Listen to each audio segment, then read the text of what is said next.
medie dimensioni tra i 4 e i 6 mm, con testa rossa e corpo nero. Crematogastra scutellaris risulta inconfondibile per il suo gastro cuoriforme, che viene puntato verso l'alto quando sono in allarme, per mostrare il pungiglione. È una specie che prospera abbondantemente nel bacino del Mediterraneo e scava i propri nidi nei tronchi della vegetazione tipica della macchia. Ulivi, pini e alberi da sughero sono i preferiti, e grazie alla lavorazione e all'esportazione di questi legnami da parte dell'uomo è riuscita ad espandere il proprio areale di distribuzione nel nord Europa, in paesi dove non era annoverata tra le specie autoctone, come la Germania e i Paesi Bassi.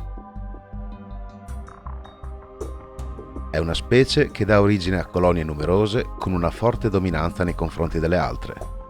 Grazie alla ghiandola di Dufour particolarmente sviluppata, riesce a secernere una sostanza tossica, molto efficace come deterrente nei confronti dei nemici o specie in competizione.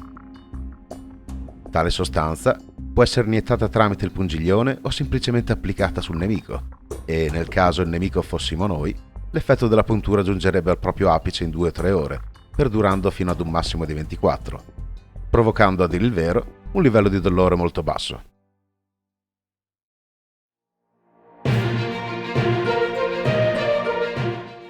Allevo questa colonia da quasi 2 anni e mezzo.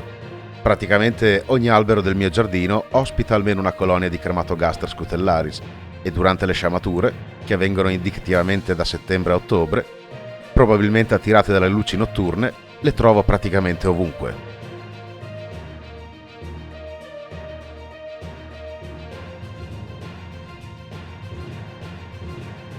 Ho catturato questa regina nell'ottobre 2018, direttamente dentro casa. E come avrai notato, ha il gastro visibilmente danneggiato. Purtroppo era già così al momento della raccolta e, a dire il vero, non ho mai avuto troppe speranze che riuscisse a superare il primo inverno e a fondare una colonia. E invece mi sbagliavo.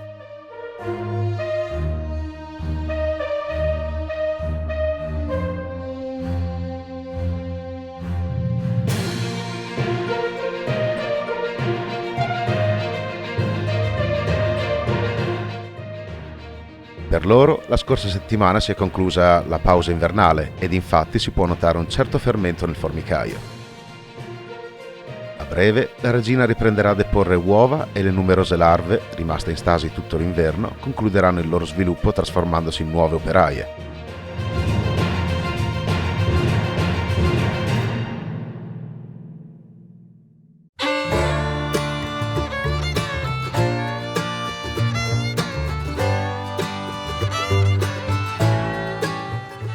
Nelle prossime settimane, con l'arrivo della bella stagione, la colonia riprenderà a pieno le proprie attività, ma sembra che sia già giunto il momento di intervenire per pulire il loro setup.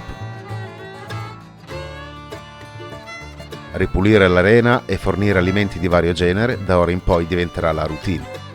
In genere, nei piccoli setup delle colonie in crescita, come in questo caso, rimuovo gli scarti più grossi utilizzando un paio di pinze e ripulisco per quanto possibile con un po' di carta inumidita con acqua.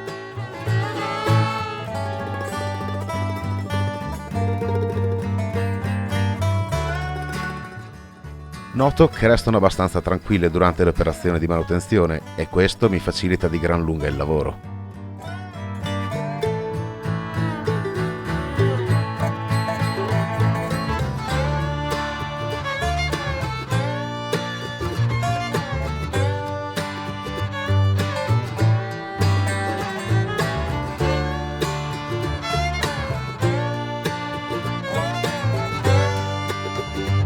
Fornisco loro cibo di vario genere, principalmente frutta o gelatine di varia natura, insetti già abbattuti e una riserva di acqua in provetta che non deve mai mancare e che sostituisco all'occorrenza.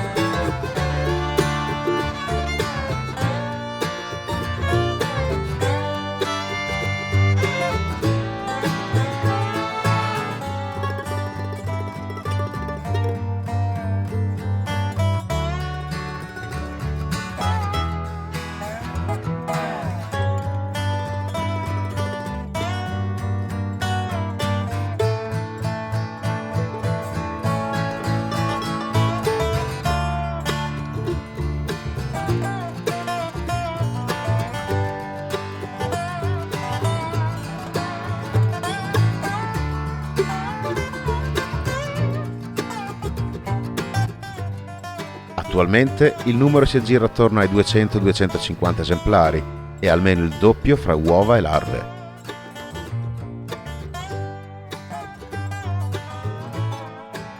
Per quest'anno prevedo un vero e proprio boom di incremento.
Nel formicaio non ci sono segni di scavo. Presumo quindi che tutti i detriti che raccolgo in arena siano piccole schegge o parte del cibo che gli fornisco. Prima dell'inverno hanno chiuso e sigillato gli ingressi del formicaio, che ora stanno riaprendo gradualmente, e osservandole bene, sembra che abbiano già disposto un'area per la discarica.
Dato il positivo evolversi della colonia, l'imminente incremento della popolazione e quindi la possibilità di osservarne il comportamento e le azioni, vorrei dare inizio a un diario a loro dedicato. Fammi sapere cosa ne pensi con questo sondaggio.